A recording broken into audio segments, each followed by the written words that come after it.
Welcome to the Murphy, Sam, and Jodi After the Show podcast.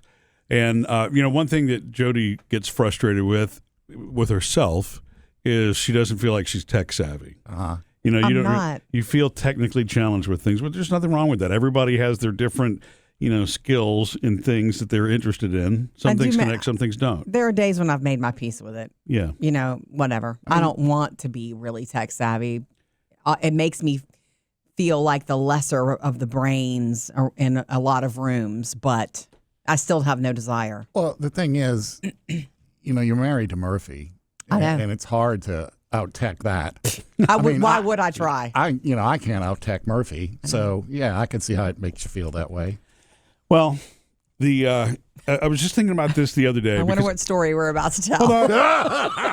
Honestly, I felt badly for you because you were trying to log in to a website that was causing you a lot of difficulty because it wanted to keep logging in as me. Remember that? Yes. And you couldn't figure out how to stop getting it to log in as me and make it log in as you.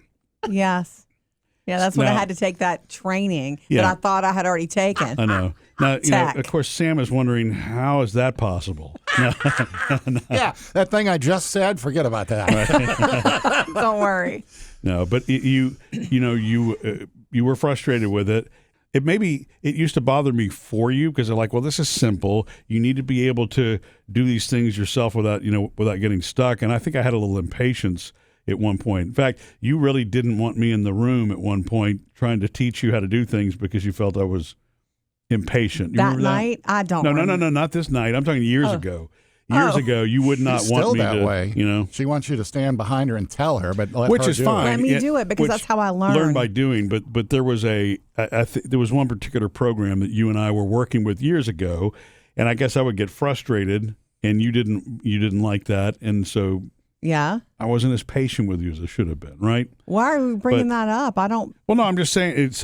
I'm not holding that grudge. It's an apology? No. I'm just taking you through a little thought process. So back to the other night when you're trying to log in, it's one of those where it's like, okay, I'm not going to get frustrated, even though the answer comes to me fast. I don't mean that way. I really even don't. though I know what to do. Right. I don't mean it that way. But I'm patient with you, and it occurred to me later that evening. It's like, you know what? You're more tech savvy than you realize. You've been able to solve a lot of different things, but the biggest one, I don't know why this jumped out at me, is you remember who the first person was to actually buy me an Amazon Echo? No. I'm assuming it was you. It was you. Did I? Yeah. You don't remember that? No. Wow. Oh, okay, wait. so Sam's loving this even more.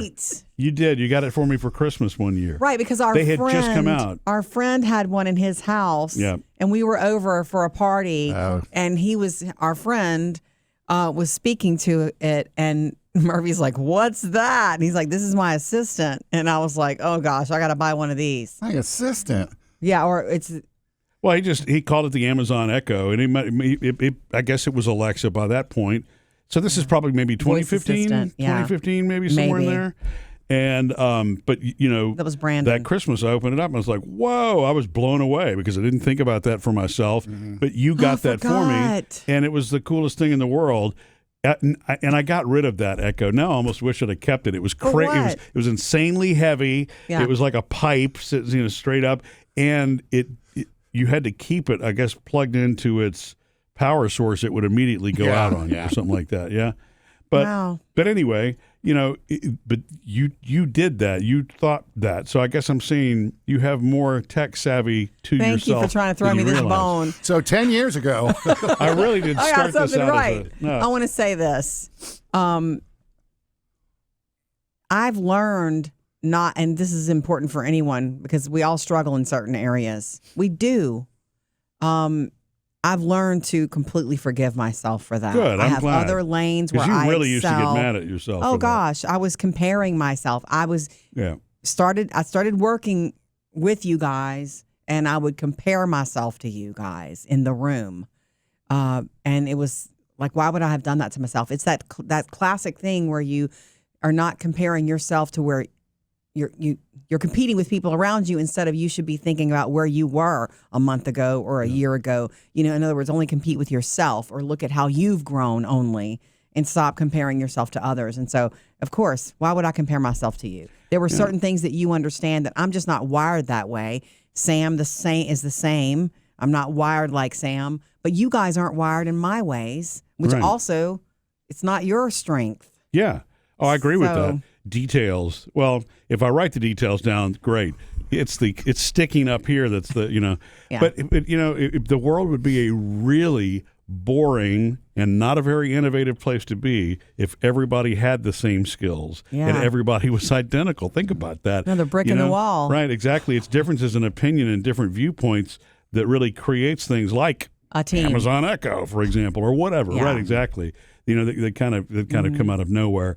But I mean, the reason I just brought it up is because it just really jumped out at me again the other night when I see you get frustrated with it. And I don't think you hammer yourself as hard as you used to, but I just feel bad. And it occurred to me later that evening. It's like, wait a second, Jodi continuously sells herself short on these things because you're more tech savvy than you realize. Well, I was frustrated the other night, not because of the logging in thing. I mean, that was just typical logging in, authenticating stuff going on, and you always log in on that computer. So, of course, it thought it was you. What I was aggravated about was that having to do that stupid training. I didn't want to have to do training at 8:30 at night when I thought my day was done. But I had forgotten. If you'd have done it on schedule. But. I know. I missed an email somehow, and my name was on a report, and he was like, "You're not going. You got to do this. You got to." I'm like, "Can I do it in the morning?" I really don't want your name on that report, so I had to do it. Yeah, and you do know how to access your email, so okay. Can I bring up something you said too, Jodi? Because I've had an issue with this, not with you, but my own personal criticism standards. Yeah, not tech wise completely, but there are things that I'm hard on myself on because I don't know how to do that, or I let that slip. And the one thing I'm thinking, for example, is you handle a lot of the social for us. Yes. And there are times it's like, I wish I could get back. I need to do that. I need to do that. And it's like, I'm focused on something else. Mm-hmm. Jodi's handling that. It's handled. If you can help out, great. But Jodi's handling it. Let it go. Move on. Do the next thing. Mm-hmm. And so that's taken a while for me to do stuff like that too. Like with Murphy, there's millions of things he does that I can't do. Correct. I wish I could do. And it's like, dang it, I couldn't do that. And I should have done. And it's like, no, that's not your area. Right. Stick to your area. Not perfect, but get better in your area, and maybe pick up a few things here and there. Yeah, sure. Well, if the thing is, if it's an area of strength, then that's the easiest area to grow, and they say that it doesn't mean you shouldn't try to improve your weaknesses, but if you realize that it's a lot easier to grow your strengths than it is to try to overcome a weakness that's just not in your wheelhouse. There are plenty What's of things the point? that don't. Right, exactly. If it's your survival, it's different. But if you are not a technical person, don't take a technical job. Don't pin your future on that. Well, and it's also the things that naturally tend to spark your interest are the things that you'll have a better chance of succeeding at, right? Because there's something in the brain that I think has got to hyper focus on that when you're really, really interested. So that's like, what you're saying, Jodi, is that it gets to a point where it doesn't really matter to you. Well, of course you're not going to pursue learning it anymore and that's fine, right? It's when you try to take that part that Sam's describing where you're not really particularly interested in it. You would like to try to learn it, but it's not your thing. But then you try to start to force the square peg in the round hole, then it doesn't work. It's a good message for kids. Yeah. You have to take every subject, but you're not going to excel in every subject. Very few students excel in every subject. And even those students, they have an area where it comes more naturally, and then areas where they have to work harder. Mm-hmm. Yeah. So there's always going to be that, and you have to. And it's proof that you learn about yourself your whole life. Yeah. Learning that this is your lane, this is a place where you don't excel, and forgiving yourself for not excelling in everything. Right. Exactly. And also too, for Jodi, there have been, I think, 2 or 3 times over the years where she has figured something out that we haven't. Oh, yeah. And we hear about it. Of course. It's like, huh? Who figured this out? Not the boys? Me. You have to let me. It's really not about you. Yeah. It's about a personal wow. Yeah. For me, it's an oh wow moment. I Keep love the way wow. Sam said that though 2 or 3 times. I know. Which is in 20 years. I just should have said a bunch of times. Once per decade, Jodi surprises us. Missed any part of the show? Get it all on the Murphy, Sam, and Jodi podcast.